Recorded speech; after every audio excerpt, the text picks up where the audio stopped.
Hi అండి, తెలుగు కథల ప్రపంచంకు స్వాగతం. ఇవాళ బాలభారతి కథల సంచికలో నుంచి వింత వీలునామా అనే కథను వినేద్దామండి. ఒక గ్రామంలో ఒక ధనవంతుడు ఉండేవాడు. అతనికి 4 కొడుకులు. 4కి వివాహాలు అయిపోయాయి. ఆ ధనవంతుడు ముసలివాడు అయిపోయాడు. తాను ఇహ ఎన్నాళ్ళో బ్రతకనని అనిపించింది అతనికి.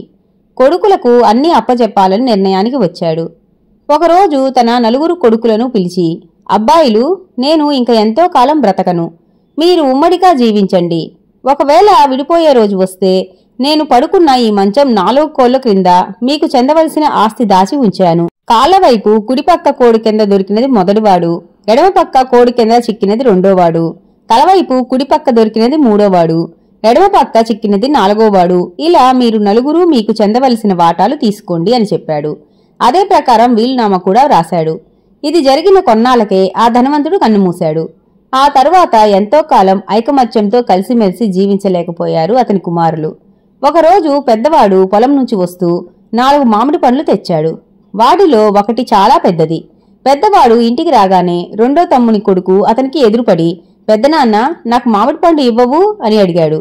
అప్పుడు పెద్దవాడు తన చేతిలోని పెద్ద మామిడి పండు పక్కన పెట్టి చిన్న పండుని ఆ కుర్రవాడికి ఇచ్చాడు. కుర్రవాడు పెద్ద మామిడి పండు వైపు ఆశగా చూడసాగాడు. ఇంతలో పెద్దవాని కొడుకు అక్కడికి వచ్చి, నాన్న, మామిడి పండు నాకో అన్నాడు. వెంటనే పెద్దవాడు తన చేతిలోని పెద్ద మామిడి పండును తన కొడుక్కి ఇచ్చేశాడు. అది చూసిన రెండో తమ్ముని కొడుకు చిన్నబుచ్చుకున్నాడు. వాడి ముఖం మాడిపోయింది. వాడు తిన్నగా వెళ్లి ఆ విషయం తన తల్లికి చెప్పాడు. ఆమె దీన్ని ఆసరాగా తీసుకుని తన భర్తకి ఈ విషయాన్ని కొంత పెద్దది చేసి గోరింతలు కొండంతలుగా చెప్పింది. అంతే, అన్నదమ్ముల మధ్య ఐకమత్యం చెడింది. విడిపోవాలని నిర్ణయానికి వచ్చి విడిపోయే ముందు తమ తండ్రి చెప్పినట్లు మంచం కోళ్ల కింద తవ్వి తమ భాగాలు వీలునామా ప్రకారం పంచుకోవాలని ఆ 4 అన్నదమ్ములు అనుకున్నారు. వెంటనే మంచం కోళ్ల కింద తవ్వారు. వాళ్లకు భూమిలో 4 వెండి బిందెలు చిక్కాయి. వాటి మూతలు తెరిచి చూసి అన్నదమ్ములు 4 ఆశ్చర్యపోయారు. వాళ్ళు ఊహించినట్టుగా విలువైన వస్తువులు కాక ఒక బిందెలో మట్టి, మరొక బిందెలో గేదె కొమ్ములు, వేరొక బిందెలో రంగురంగుల గాజు పెంకులు, ఆఖరు బిందెలో రాగి ఇత్తడి రేకు ముక్కలు మాత్రమే ఉన్నాయి. ఇదేమి ఆస్తి పంపకమో ఆ 4 అన్నదమ్ములకి అర్థం కాలేదు. ఆ గ్రామంలో ఎవ్వరూ ఆ 4 బిందెల్లో ఆ వస్తువులు అలా ఉండటానికి అర్థం ఏమిటో చెప్పలేకపోయారు. తమ తండ్రి రాసిన వింత వీలునామా సంగతి, బిందెలలో చిక్కిన వస్తువుల మర్మం తెలుసుకోవాలని 4 అన్నదమ్ములు బిందెలను తమ కూడా తీసుకుని ఆ దేశపు రాజుగారి దగ్గరకు వెళ్లాడు. రాజుగారికి కూడా అదేమిటో అర్థం కాలేదు. సభికులు కూడా ఆ చిక్కును విడదీయలేకపోయారు. దాంతో ఇదేమిటో ఎలాగైనా తెలుసుకోవాలనే పట్టుదల రాజుగారిలో ఎక్కువైంది. ఈ విషయం చాటింపు వేయించి వింత వీలునామా అర్థం చెప్పిన వారికి 1000 వరహాలు బహుమతిగా ఇస్తానని ప్రకటించాడు రాజు. ఆ మరుసటి రోజు రాజసభకు ఒక యువకుడు వచ్చి, మహారాజా, ఆ వీలునామా అర్థం నేను చెప్పగలను అన్నాడు. అలాగే చెప్పు, నీవు చెప్పినది సరైనదని అనిపిస్తే ప్రకటించిన బహుమతి నీకు ఇప్పిస్తాను అన్నాడు రాజు. ఆ సమయంలో అన్నదమ్ములు 4 కూడా అక్కడే ఉన్నారు. సభాసదులందరూ చెవులు రిక్కించుకొని ఆ యువకుడు ఏం చెబుతాడోనని ఆతృతగా ఎదురుచూస్తున్నారు. ఆ యువకుడు ఓసారి కంఠం సవరించుకొని, మహారాజా, ఆ ధనవంతుడు తన ఆస్తిని కుమారులు ఎలా పంచుకోవాలో ఆ బిందెలలోని వస్తువుల ద్వారా సూచించాడు. మట్టి ఉన్న బిందె తన వాటాకి వచ్చినవాడు తన తండ్రి పేర ఉన్న భూములు తీసుకోవాలి. గేదె కొమ్ముల అర్థం పశువులు అని. అందుచేత ఆ బిందె పొందినవాడు పశువులను అన్నిటినీ తీసుకోవచ్చు. రంగురంగుల గాజు పెంకులంటే వజ్ర వైడూర్యాల వంటి విలువైన రాళ్లని అర్థం. కాబట్టి వాటిని పొందినవాడు తన తండ్రి సంపాదించిన వజ్ర వైడూర్యాలను తీసుకోవాలి. 4వ వ్యక్తి బిందెలో లోహపు ముక్కలు ఉన్నాయి అంటే అతడు బంగారం, వెండి లాంటి లోహాలన్నీ తీసుకోవచ్చు. వింత వీలునామా అర్థం ఇదే అన్నాడు. ఆ యువకుడు చెప్పినది సబబుగా తోచడంతో దానిని సభలో ఎవ్వరూ ఖండించలేకపోయారు. రాజు ఆ యువకుణ్ణి అభినందించి అతనికి 1000 వరహాలు ఇప్పించి పంపేశాడు. తరువాత 4 అన్నదమ్ములతో ఆ యువకుడు చెప్పినట్టుగా చేయమన్నాడు. అన్నదమ్ములు 4 అందుకు అంగీకరించి రాజుగారి వద్ద సెలవు తీసుకొని ఆనందంగా తమ గ్రామానికి బయలుదేరారు. అద్భుత జలం అనే కథను వినేద్దామండి. పూర్వం అవంతి నగరంలో మృగాంకుడు అనే వైద్యశిఖామణి ఉండేవాడు. అతడు ఒకరోజు శిథిలావస్థలోనున్న తన పూర్వీకుల లిఖిత గ్రంథాన్ని చదువుతూ ఉండగా అద్భుతమైన విషయం ఒకటి బయటపడింది. వింధ్యపర్వత ప్రాంతానికి దక్షిణ దిశగానున్న మహారణ్యంలో ఒకచోట పసుపు రంగు నీటి బుగ్గ ఉంది. అది అద్భుత జలం. ఆ నీటిని రోజుకు గుక్కెడు చొప్పున 7 రోజులు సేవిస్తే ముసలి వాళ్లకు యవ్వనం వస్తుంది. వయసులో ఉన్నవారు సేవిస్తే ఎప్పటికీ వృద్ధాప్యం రాకుండా ఉండిపోతారు అని ఆ గ్రంథంలో వ్రాసి ఉంది. మృగాంకుడు దీర్ఘంగా ఆలోచించి చివరికి ఆ అద్భుత జలాన్ని తీసుకురావటానికే నిశ్చయించుకున్నాడు. అనుకున్నదే తడవుగా 2 తోలు సంచులు తయారు చేసుకుని కావలసిన సామాన్లు, ఆహారం తీసుకొని అద్భుత జలం కోసం వింధ్యపర్వతం కేసి బయలుదేరాడు. కొన్ని రోజులకు అతడు వింధ్యపర్వతానికి దక్షిణ దిశగానున్న అరణ్యాన్ని చేరుకున్నాడు.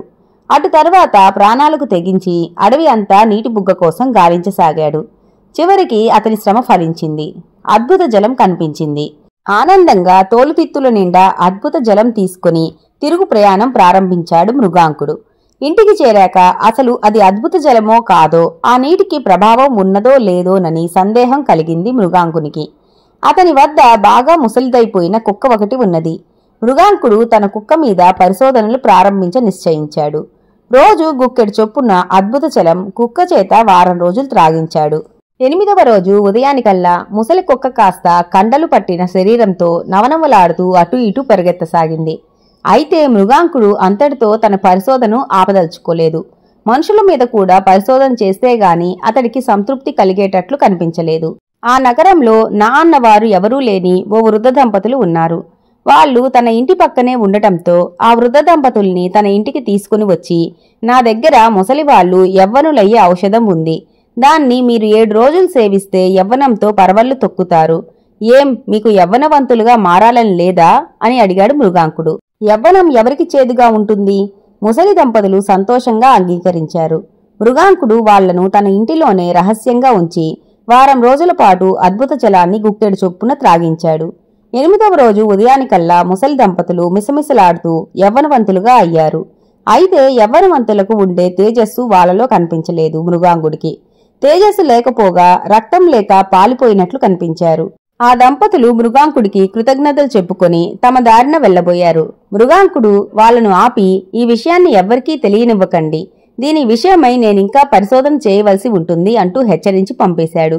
ఆ తరువాత అతడు దీర్ఘంగా ఆలోచించాడు. ఇలా ఎందుకు జరిగి ఉంటుంది? బహుశా నీటి మోతాదు చాలలేదేమో.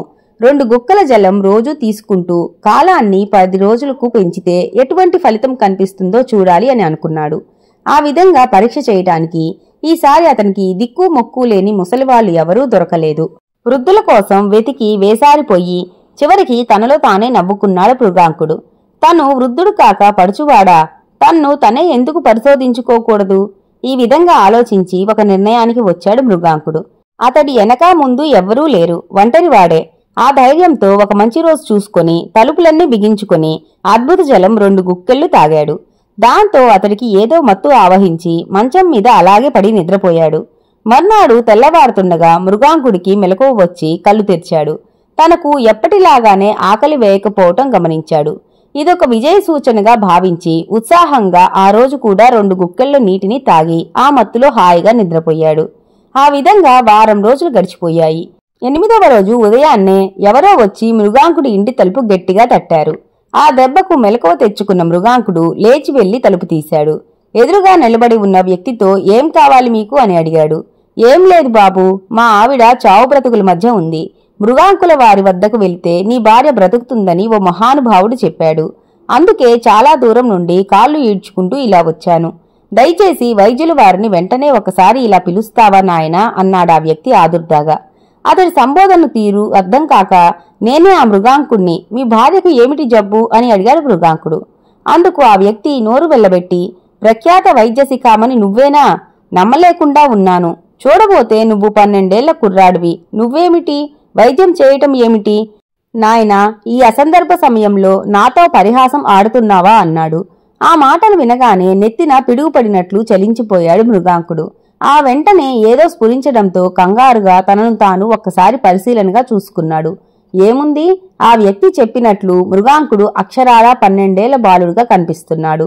అద్భుత జలం మోతాదు రెట్టింపు చేసి సేవించటం వల్ల మృగాంకుడు విచిత్రంగా 12 ఏళ్ల బాలుడుగా మారిపోవడం జరిగింది. జరిగిపోయిన దానికి చింతిస్తూ ఈ విపత్కర పరిస్థితుల నుండి ఎలా బయటపడాలో అని అటు తర్వాత మృగాంకుడు తన వద్దనున్న వైద్య గ్రంథాన్ని క్షుణ్ణంగా పరిశీలించాడు. ఏ గ్రంథంలోనైనా తక్షణం పెరిగి పెద్ద అయ్యే ఔషధీ ప్రక్రియ ఏదైనా ఉంటుందేమోనని అతడి ఆశ. అయితే ఎంత వెతికినా అతడికి ఏ గ్రంథంలోనూ అట్టి సూచన ఏదీ కనిపించలేదు.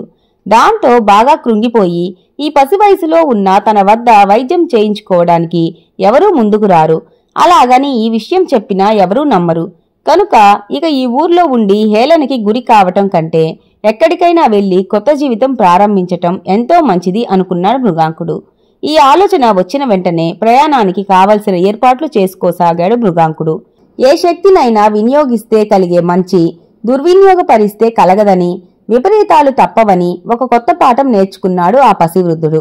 ఎప్పటికైనా అతి అనర్థమే అన్నది కథ నీతి అండి. వృత్తి రహస్యం అనే మరొక చిన్న కథను వినేద్దామండి. ఒక గ్రామంలో రమాపతి అనే ఒక సంపన్న బ్రాహ్మణుడు ఉండేవాడు. అతడు మంచి నిష్ఠాగరిష్ఠుడే గాని తక్కిన కులాల వారిని చిన్నచూపు చూసేవాడు. బ్రాహ్మణులను మాత్రం ఆదరించేవాడు. అయితే రమాపతికి ఒక మంచి అలవాటు కూడా ఉండేది. అదేమిటంటే కనీసం నలుగురు సద్బ్రాహ్మణులైన తన ఇంట్లో భోజనం చెయ్యనిదే రమాపతి విస్తరి ముందు కూర్చునేవాడు కాదు. అతడి ఇంట్లో ప్రతినిత్యం పంచపక్ష పర్వాన్నాలు తయారవుతూ ఉండేవి. అందుచేత పరదేశీయులైన పేద బ్రాహ్మణులు ఆ ఊరివైపు వచ్చినప్పుడల్లా తప్పనిసరిగా రమాపతి ఇంట్లో భోజనం చేసి దక్షిణ పుచ్చుకొని మరీ వెళ్లేవారు. అయితే ఆ విధంగా వచ్చే వారి చేత గోత్రం వగైరాలు చెప్పించుకొని వారు బ్రాహ్మణులేనని ఖచ్చితంగా రుజువు అయితే గాని భోజనం పెట్టించేవాడు కాదు రమాపతి. ఇలా ఉండగా ఒకరోజు రమాపతి కంసాలిని తన ఇంటికి పిలిపించి కొంత బంగారం ఇచ్చి తన భార్యకు నగలు చేయమని చెప్పాడు. కంసాలి సరేనని తన పని ప్రారంభించాడు. ఆ పక్క గదిలోనే పొరుగురు బ్రాహ్మణ అతిథులు భోజనం చేస్తున్నారు. రమాపతి వారికి ఏం కావాలో స్వయంగా అడిగి తెలుసుకొని వడ్డిస్తున్నారు. ఉన్నట్లుండి కంసాలి గదిలోంచి ఒక పెద్ద సుత్తి దెబ్బ వినిపించింది. దాంతో భోజనం చేస్తున్న బ్రాహ్మణుల్లో ఒక అతను చటుక్కున తల ఎత్తి, అయ్యా రమాపతి గారు, మీ కంసాలి చిన్న బంగారపు ముక్క అపహరిస్తున్నాడు, వెళ్ళి చూడండి, ఇప్పుడొచ్చిన సుత్తి దెబ్బ అదే అన్నాడు. వెంటనే రమాపతి పనివాళ్లను పిలిచి కంసాలిని సోదా చేయించారు. కంసాలి తలపాగాలో చిన్న బంగారపు మొక్క దొరికింది. ఈ హఠాత్ సంఘటనకు కంసాలి విస్తుపోయాడు. రమాపతి మండిపడుతూ, నీచుడా, ఈవేళ ఓ బ్రాహ్మణుడు శబ్దం విని చెప్పబట్టి సరిపోయింది. ఇంత క్రితం ఇలాగే చేసి ఎంత బంగారం అపహరించావో దుర్మార్గుడా, ఇప్పటికైనా నాకు తెలిసొచ్చింది కాబట్టి సరిపోయింది అంటూ కంసాలిని బయటకు గెంటబోయాడు. అందుకు కంసాలి బాధపడకుండా, అయ్యా, నేను చేసింది తప్పే, ఒప్పుకుంటాను, నన్ను మీరు శిక్షించినా బాధపడను, కాని మీకు ఆ శబ్దం విని చెప్పిన బ్రాహ్మణుణ్ణి ఒక్కసారి చూపించండి అన్నాడు. రమాపతి కంసాలిని తీసుకువెళ్లి బ్రాహ్మణుణ్ణి చూపించాడు. వెంటనే కంసాలి, రమాపతి గారు, ఇతను మాత్రం బ్రాహ్మణుడు కాదు. ఆ సుత్తి దెబ్బ రహస్యం మా వృత్తి వాళ్లకే తెలుస్తుంది. ఇతను ఎవరో గాని మిమ్మల్ని మోసం చేసి బ్రాహ్మణ వేషంలో భోజనం చేస్తున్నాడు. నా మాట అబద్ధం అనిపిస్తే అతడినే విచారించండి అన్నాడు. కంసాలి మాటలు పూర్తి కాకమున్పే బ్రాహ్మణ వేషధారి చేస్తున్న భోజనం వదిలేసి దొడ్డిదోబన పరుగు పుచ్చుకున్నాడు. కంసాలి కంటే బ్రాహ్మణ వేషధారి చేసిన పని తనకు ఎక్కువ కోపాన్ని తెప్పించటంతో కంసాలిని క్షమించి వదిలేశాడు రమాపతి. అటు తరువాత బ్రాహ్మణులకు మాత్రం భోజనాలు పెట్టించటం మాని అందరికీ భోజనాలు పెడుతూ అందరినీ ఆదరంగా చూడటం ప్రారంభించాడు. ఆపై రమాపతికి అన్నదాత అనే మంచి పేరు వచ్చింది. ఇంతటితో కథ కంచికి మనం ఇంటికి. ధర్మపదం అనే మరో కథను వినేద్దామండి. శ్రీరాముడు వానర సైన్యం సహాయంతో వారధి నిర్మించుకొని సముద్రాన్ని దాటి లంకను చేరుకున్నాడు. వెంటనే రామరావణ యుద్ధం ప్రారంభమైంది. ఆ యుద్ధం రోజురోజుకు తీవ్రమై ఘోరమైన భీకర రూపం దాల్చసాగింది. మానవ మాతృడైన రాముడెంత అనే చులకన భావనతో రావణుడు తన యుద్ధభూమికి వెళ్లవలసిన అవసరం రాదనే నమ్మకాన్ని పెంచుకొని రాముడి మీదకు అతికాయుడు, మహాకాయుడు, కుంభకర్ణుడు, ఇంద్రజిత్తులను యుద్ధానికి పంపాడు. వాళ్లతో పాటు అనేక వేల మంది రాక్షసులు రామలక్ష్మణుల దివ్యాస్త్రాల ధాటికి బలైపోయారు. ఈ రాక్షసులను తేలిగ్గా చంపటంలో రాముడి తమ్ముడైన విభీషణుడి సహాయము, సలహాలు రాముడికి ఎంతో ఉపకరించాయి. ఇలా రామరావణ యుద్ధం రోజురోజుకు అత్యంత భీకరంగా సాగుతూ ఉండగా ఒకరోజు భూమి ఆకాశాలు దద్దరిల్లేటంత భయంకరమైన శబ్దం వినిపించింది. ఆ శబ్దానికి భూమి కంపించిపోయింది. అప్పుడు వివిధ ఆయుధాలతో యుద్ధరంగానికి చేరిన జాంబవంతుడు, హనుమంతుడు, సుగ్రీవుడు మొదలైన ప్రముఖులతో పాటు లక్ష్మణుడు కూడా బాగా కంగారు పడ్డాడు. అతి భీకరమైన ఆకారం గల ఓ రాక్షసుడు వారికి ఆకాశంలో కనిపించాడు. ఆ రాక్షసుడు వానర సైన్యాలను తన అరుపులతో భయపెట్టి యుద్ధరంగం నుండి పారద్రోలటం ప్రారంభించాడు. అతడి గదాగాదాలకు వానరులు దూదిపింజల్లా ఎగిరిపోసాగారు. ఆ రాక్షసులు సృష్టిస్తున్న భయంకర వాతావరణానికి చివరికి రాముడే దిగ్భ్రాంతి చెందాడు. ఇంతలో విభీషణుడు రాముణ్ణి పక్కకు పిలిచి, రామచంద్ర, ఈ రాక్షసుడు మన లక్ష్మణుడి కంటే అమిత బలాఢ్యుడు. రావణుడి సేనా నాయకులలోకెల్లా అత్యంత ప్రతిభావంతుడు. అందుకే చివరి వరకు అతడిని రావణుడు యుద్ధానికి పంపలేదు. బహుశా ఇతడి అవసరం వస్తుందని రావణుడు ఊహించి ఉండడు. కాబట్టి ఇతన్ని సంహరించటంలో ఆలస్యం చేయటం మంచిది కాదు. జాగ్రత్తగా దివ్యాస్త్రాలు ప్రయోగించు అని సలహా ఇచ్చాడు. విభీషణుడు అంతగా కంగారు పడటం ఎప్పుడూ చూడని రాముడు ఆశ్చర్యపోయాడు. అయినా విభీషణుడి సలహాను కాదనలేక నేర్పుగా యుద్ధం చేయసాగాడు. అయితే రాముడు ఎన్ని దివ్యాస్త్రాలు ప్రయోగించినా అవన్నీ మరుక్షణంలోనే వ్యర్థం అయిపోసాగాయి. రావణుడి సైన్యంతో ఏ రోజు అంతగా విజృంభించి యుద్ధం చేయని రాముడు ఒక పక్క రావణుడి సేనానాయకుని వీరత్వానికి బలానికి ఆశ్చర్యంతోనూ మరోపక్క భయంతోనూ పరిస్థితి ఏమిటో సరిగా అర్థం కాక సతమతం అయిపోసాగాడు. ముగియని యుద్ధానికి ముగింపు ఇవ్వాలనే విధంగా ఇంతలో సూర్యాస్తమయం కాసాగింది. విభీషణుడు కంగారుగా శ్రీరాముణ్ణి సమీపించి, రఘురామ, ఆ రాక్షసుడు సామాన్యుడు కాడు. ఇంకో అరగడియలో సూర్యాస్తమయం కానున్నది. చీకటి పడితే రాక్షసుల శక్తి మరింత పెరుగుతుంది. కాబట్టి నాగాస్త్రాన్ని సంధించి ఆ రాక్షసుడి ఎడమకాలి బొటనవేలు మీద కొట్టు అన్నాడు. వెంటనే రాముడు విభీషణుడి సలహా మేరకు నాగాస్త్రాన్ని సంధించి ఆ రాక్షసుడి ఎడమకాలి బొటనవేలు మీదకు వదిలాడు. దాంతో ఆ వేలు తెగిపడింది. ఆ దెబ్బకు ఆ రాక్షసుడు మొదలు నరకబడిన చెట్టులా హాహాకారాలు చేస్తూ నేలకూలాడు. అంతవరకు శ్రీరాముడికి ఆ రాక్షసుడికి మధ్య సాగిన యుద్ధాన్ని దూరంగా నిల్చొని భయం భయంగా చూస్తున్న లక్ష్మణుడు, సుగ్రీవుడు, హనుమంతుడు, జాంబవంతుడు మొదలైన వారు జయజయధ్వానాలు చేస్తూ సంతోషంగా ముందుకు పరుగెత్తుకు వచ్చి శ్రీరాముణ్ణి అభినందించారు. వాళ్లతో పాటు వానర సైన్యాలు కూడా తమ తమ సంతోషాన్ని వ్యక్తం చేస్తూ రాముణ్ణి చుట్టుముట్టి గంతులు వేయసాగారు. కాని రాముడు అందుకు సంతోషించకుండా, ఈ విజయానికి మీరు అభినందించవలసినది నన్ను కాదు, మన మిత్రుడు విభీషణుణ్ణి.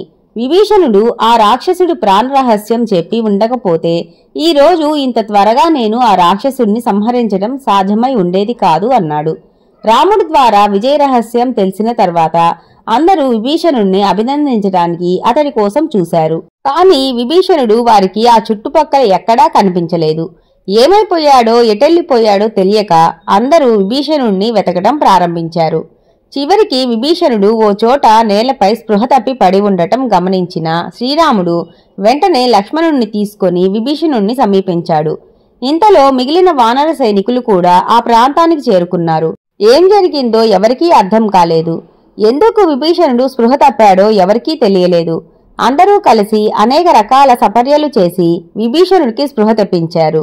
విభీషణుడు లేచి కూర్చొని కాసేపటికి తెప్పరిల్లి ముఖం మీద పట్టిన చెమటలు తుడుచుకున్నాడు. అప్పుడు రాముడు ఆశ్చర్యంగా, విభీషణ, నీ అసమాన ధైర్యవచనాలతో సలహాలతో నేను అనేక వేల మంది రాక్షసులను సంహరించాను. అటువంటి నువ్వు ఒక్క రాక్షసుడి చావును చూసి బాహ్యస్మృతి కోల్పోవడం ఏమిటి? ఇది నాకెంతో వింతగా ఉంది అన్నాడు ప్రశ్నార్థకంగా. అందుకు విభీషణుడు ఆ పక్కనే పడి ఉన్న అమిత బలాఢ్యుడైన ఆ రాక్షసుడి శవాన్ని చూపిస్తూ, శ్రీరామచంద్ర, ఆ రాక్షసుడి మరణం నన్ను కలవరపరిచిన మాట నిజమే. అధర్మ పక్షాన ఉన్న నా సోదరుడు రావణుణ్ణి కాదని నేను నీ పక్షాన చేరాను. అందుకే ఈ రాక్షసుడి ప్రాణరహస్యాన్ని నీకు చెప్పి నీ చేత వీడిని సంహరింపజేశాను. అయితే ఆ రహస్యం కాస్త ఆలస్యంగా చెప్పాను. అందుకు నువ్వు ఈ రాక్షసుడి మరణ రహస్యం తెలిసి స్వజాతి మీద ఉండే అభిమానంతో వెంటనే దాన్ని నీకు చెప్పడానికి నేను తటపడాయించానని అనుకొని ఉండవచ్చు. కాని అసలు విషయం మాత్రం అది కాదు. నీ చేత సంహరింపబడిన అత్యంత పరాక్రమవంతుడైన ఈ రాక్షసుడు నా ఏకైక పుత్రుడు. అందుకే తండ్రిగా వీడి మరణాన్ని నేను చూసి భరింపలేక స్పృహ తప్పి పడిపోయాను అన్నాడు ఆగకుండా కన్నీరు కారుస్తూ. ఆ మాటలు విన్న రాముడు నిశ్చేష్టుడైపోయాడు. వానర సేనలతో పాటు అక్కడ ఉన్న వానర ప్రముఖులు కూడా అటువంటి స్థితికే గురి అయ్యారు. అంతలో విభీషణుడు కాస్తంత తేరుకొని గంభీరంగా, రామచంద్ర, ధర్మాన్ని ఎదిరించేవారు పుత్ర మిత్ర కలత్రాదులు అయినప్పుడు వారి పట్ల మమకారాలు తెంచుకోవడం ఎంతో కష్టమో నాకు ఇప్పుడు అర్థమైంది. ధర్మము మమకారము ఒక తాటి మీద పనిచేయలేవు అంటూ తన కుమారుడి అంత్యక్రియలకు పూనుకున్నాడు. ఇంతటితో కథ కంచికి మనం ఇంటికి. విషమ పరీక్ష అనే మరో కథను వినేద్దామండి. సింహపురి నగరాన్ని చంద్రసేన మహారాజు పరిపాలించేవాడు. ఆయనకు రూపరేఖ అనే పుత్రిక ఉండేది. ఆమె పేరుకు తగినటువంటి రూపవతి. ఒకరోజు రూపరేఖ దాసీలను తోడు తీసుకుని రాజరాజేశ్వరీదేవి ఆలయానికి వచ్చింది.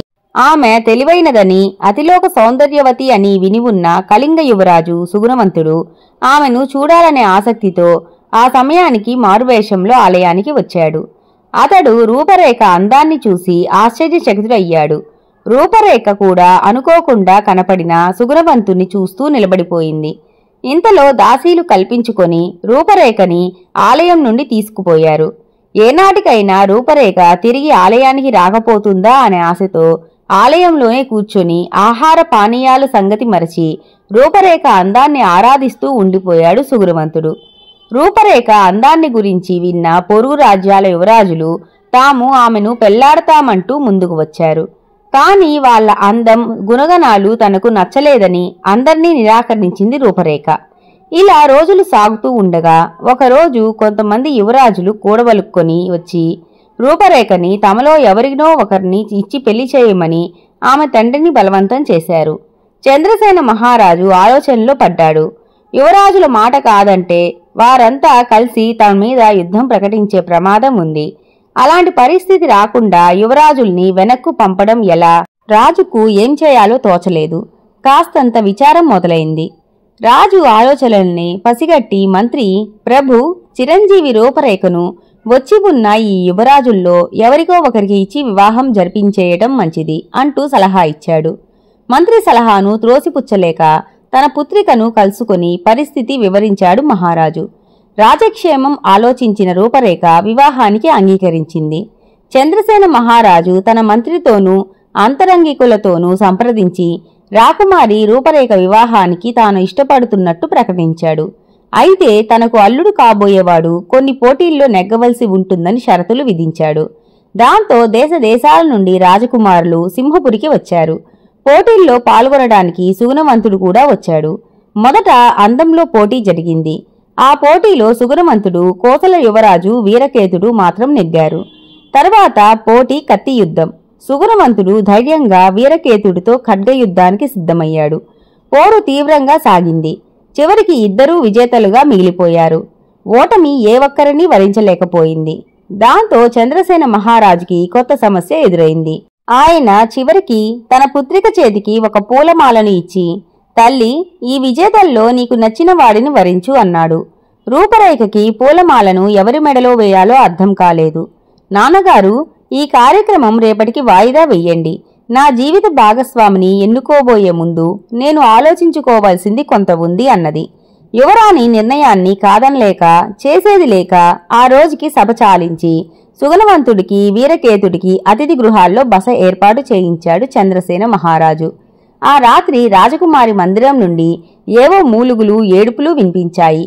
అతిథి గృహాలు రాజకుమారి మందిరానికి సమీపంలోనే ఉండటంతో ఆ మూలుగులు, ఏడుపులు సుగుణవంతునితో పాటు వీరకేతుడు కూడా స్పష్టంగా విన్నాడు. మరుసటి రోజు నిండు సభలో చేతిలో పూలమాలలతో ఆలస్యంగా వచ్చింది రూపరేఖ. రూపరేఖ ఆ ఇద్దరిలో ఎవరిని వరిస్తుందోనని యువరాజులే కాక సభికులు కూడా ఆతృతగా ఎదురు చూస్తున్నారు. రూపరేఖ విజేతల్ని సమీపించి, వీరులారా, భయంకరమైన కుష్ఠిరోగం నా ఒంట్లో జీర్ణించుకుపోయి ఉంది. ఆ కారణం చేత ఇన్ని రోజులు నేను అవివాహితగానే ఉండిపోయాను. తప్పనిసరి ఇప్పుడు నా భర్తను ఎన్నుకోవాలని వచ్చాను. మీ ఇద్దరిలో ఎవరిని నేను ఎన్నుకుంటానో మీరే చెప్పండి అంది. రూపరేఖ, నువ్వు నా ప్రత్యర్థిని ఎన్నుకోవటం మంచిది అంటూ సభ నుండి బయటకు వెళ్లిపోయాడు వీరకేతుడు. సుగుణవంతుడు నిబ్బరంగా రూపరేఖను చూస్తూ, మీరు నా అర్ధాంగి అయితే దాన్ని నా అదృష్టంగా భావిస్తాను. నా జీవితం అంతా శ్రమించి మీ రోగాన్ని నయం చేయటానికి ప్రయత్నిస్తాను. అవసరమైతే ఘోరమైన తపస్సు చేసి అయినా మిమ్మల్ని మామూలు మనిషిని చేస్తాను అన్నాడు. రూపరేఖ నవ్వి, అంత శ్రమ మీకు కలగదులేండి. నిజమైన ప్రేమమూర్తి ఎవరో తెలుసుకోవాలని మా నాన్నగారు నేను కలిసి నాటకం ఆడాము అంటూ సుగుణవంతుని సమీపించి అతని మెడలో పూలమాల వేసింది. ఇంతటితో కథ సుఖాంతమండి. పరివర్తన అనే మరో కథను వినేద్దామండి. బంగారమ్మకి పెళ్లి అయిన 10 సంవత్సరాలకు కొడుకు పుట్టాడు. అయితే ఆమెను దురదృష్టం వరించింది.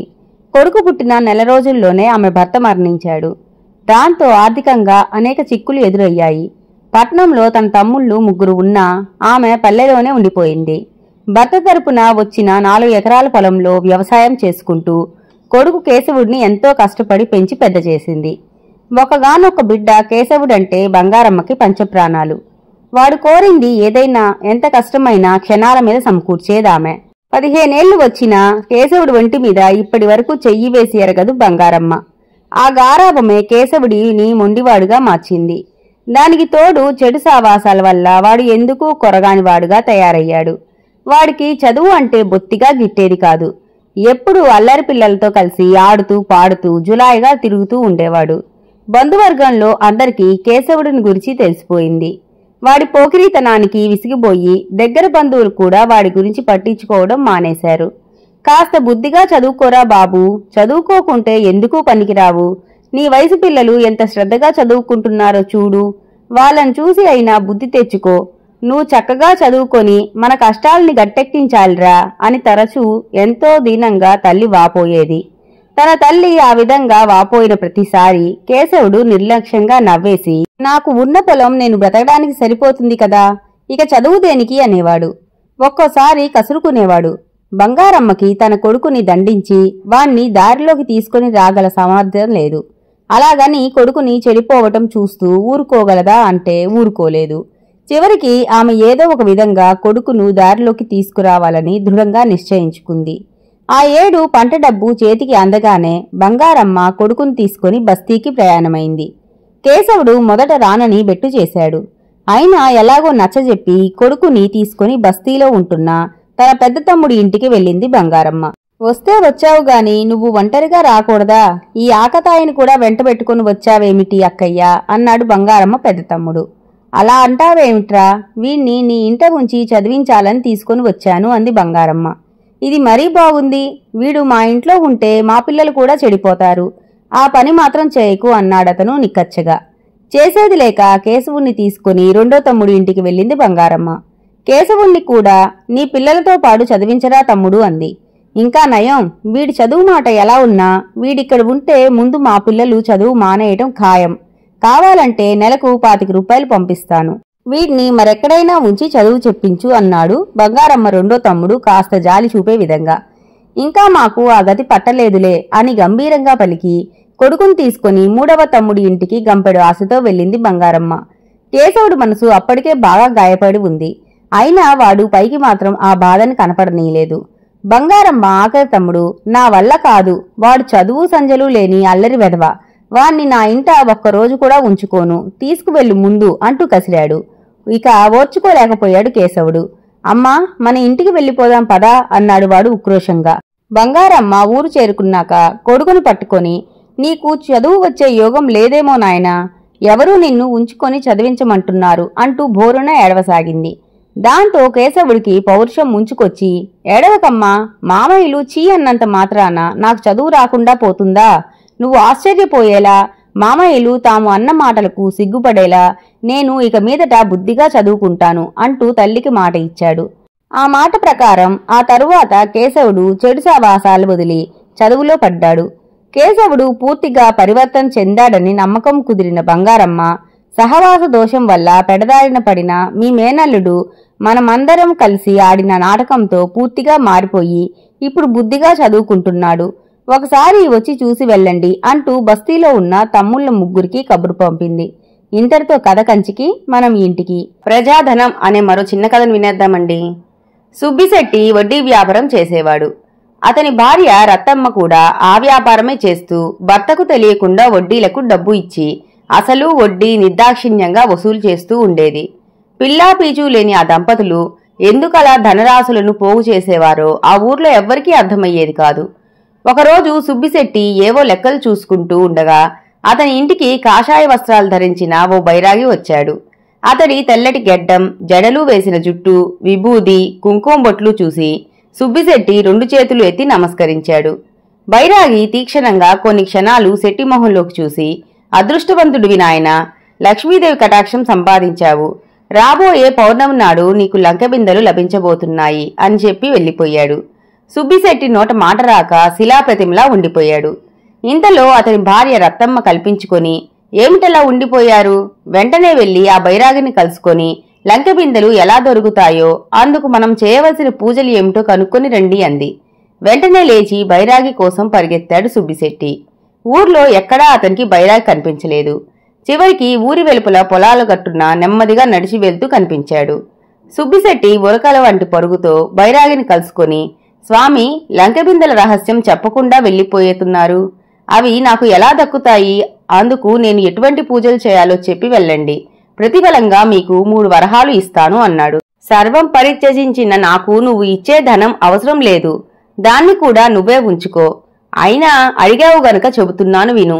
రాబోయే పౌర్ణమి నాటి అర్ధరాత్రి సమయంలో నువ్వు నీ భార్య ఊరికి పడమర దిక్కున ఉన్న గుడి వెనక రాయి మీద కూర్చొని మీ ఇష్టదైవ నామాన్ని 1001 జపించిన తర్వాత ముక్కుకు సూటిగా లెక్కపెట్టి 10 అడుగులు వేసిన పిదప అక్కడ లంకెబిందెలు కనిపిస్తాయి. అక్కడికి వెళ్లే సమయంలో అవి తవ్వి బయటకు తీసుకోవడానికి గుణపం, పారా తప్ప మరే ఇతర లోహపు వస్తువులు, చివరికి ఇనప్పెట్టె తాళాలు కూడా తీసుకువెళ్లకూడదు. తీసుకువెళ్తే లంకెబిందెలు మీకు కాకుండా పోతాయి. జాగ్రత్త సుమా అని తన దారిన తాను వెళ్లిపోయాడు బైరాగి. శెట్టి సంతోషంగా ఇంటికి వచ్చి భార్యకు అన్ని విషయాలు చెప్పాడు. ఇద్దరూ రోజుల్ని యుగాలుగా భావిస్తూ పౌర్ణమి కోసం ఎదురు చూడసాగారు. చివరికి వారి అదృష్టం పండి పౌర్ణమి వచ్చింది. ఆ రాత్రి సుబ్బిశెట్టి గాని అతని భార్య గాని భోజనం చేయలేదు. ఆలోచనలన్నీ లంకెబిందెల మీద ఉండటంతో వాళ్లకు ఆకలిగా అనిపించలేదు. అర్ధరాత్రి సమయంలో ఇద్దరూ ఇంటిలోంచి బయటికి వచ్చారు. తమను ఎవరూ గమనించడం లేదని అటూ ఇటూ పరికించి చూశాక సుబ్బిశెట్టి ఇనపెట్టె తాళాలు చూరలో దాచేశాడు. తరువాత గుణపం, పారా తీసుకుని భార్యతో సహా పడమర దిక్కున ఉన్న గుడికి వడివడిగా అడుగులు వేసుకుంటూ చేరుకున్నాడు. గుడి వెనక రాయి కనిపించింది. ఆ రాయిని చూడగానే తమ అదృష్టానికి పొంగిపోతూ దానిమీద కూర్చున్నారు ఇద్దరు. బైరాగి చెప్పిన ప్రకారమే చేశారు చివరి వరకు. ఆఖరికి లంకెబిందెలు కనిపించాయి. సంతోషంగా వాటికి చెరొకటి మోసుకుంటూ ఇల్లు చేరి మరోసారి చుట్టూ చూసుకుని లోపలికి వెళ్లారు. వీధి తలుపు జాగ్రత్తగా మూసి గడియ బిగించింది రత్తమ్మ. బిందెలకు కట్టి ఉన్న ఎర్రటి గుడ్డల్ని తొలగించాడు శెట్టి. బిందెలో వరహాలు ఉన్నాయి గాని 100 కంటే ఎక్కువ లేవు. ఆ వరహాలే కాక ఒక ఉత్తరం కూడా చిక్కింది సుబ్బిశెట్టికి. తప్పుడు లెక్కలతో అమాయక ప్రజలను మోసం చేసి నువ్వు కొన్ని లక్షలు సంపాదించావు. ఆ ధనం నిరుపయోగంగా నీ ఇనప్పెట్టెలో పడి ఉంటోంది. అలా చెయ్యటం నేరం. అది ప్రజాధనం. ఆ ధనాన్ని ప్రజల సౌకర్యార్థమై ఖర్చు చేయకుండా దాచుకోవడం నేరమే కాదు, పాపం కూడా. అందుకే నేను బైరాగిలా అవతారం ఎత్తాను. కట్టుకథ కల్పించి నిన్ను నమ్మించాను. ఒక్కొక్క బిందెలో 50 వరహాల చొప్పున 2 బిందెల్లో ఉంచి వీటిని నేనే పూడ్చిపెడుతున్నాను. మీ సొమ్ము అంతా నా అధీనం అయితే ఆ ధనంతో బావులు తవ్విస్తాను, రహదారులు బాగు చేయిస్తాను, పాఠశాలలు కట్టిస్తాను, ఇంకా ఎన్నో మంచి పనులు చేస్తాను. మీ బ్రతుకు తెరువు కోసమే 100 వరహాలు బిందెల్లో ఉంచుతున్నాను. ఈ ధనంతో ఇహ మీదట అయినా న్యాయంగా వ్యాపారం చేసుకుని నీతిగా జీవించండి. ఈ ఉత్తరం మీరు చూసేసరికి నేను మీకు అందనంత దూరం వెళ్లిపోయి ఉంటాను. నా కోసం గాలించి అనవసరంగా శ్రమపడకండి. ఇట్లు బైరాగి అని వ్రాయబడి ఉంది ఆ ఉత్తరంలో. ఉత్తరాన్ని శాంతం చదివిన సుబ్బిశెట్టి పరుగున ఇనప్పెట్టె ఉన్న చోటికి వచ్చి పడ్డాడు. అతనికి ఖాళీ ఇనప్పెట్టె కనిపించింది. శెట్టితో పాటు అతని భార్య రత్తమ్మ కూడా నెత్తి నోరు బాదుకుంటూ ఏడవసాగింది. అయినా వారి గోడు ఆ ఊరి వాళ్లు ఎవరూ పట్టించుకోలేదు. ఆ బైరాగి ఎవరో ఇంతవరకు ఎవరికీ తెలియకపోయినా అందరూ సంతోషించారు. ఇంతటితో కథ కంచికి మనం ఇంటికి. ఈ కథ గనక మీకు నచ్చినట్లయితే లైక్ చేసి, షేర్ చేసి, కామెంట్ చేసి మన ఛానల్ కి సపోర్ట్ చేసేయండి ఫ్రెండ్స్. ఇక ఉంటానండి. By by.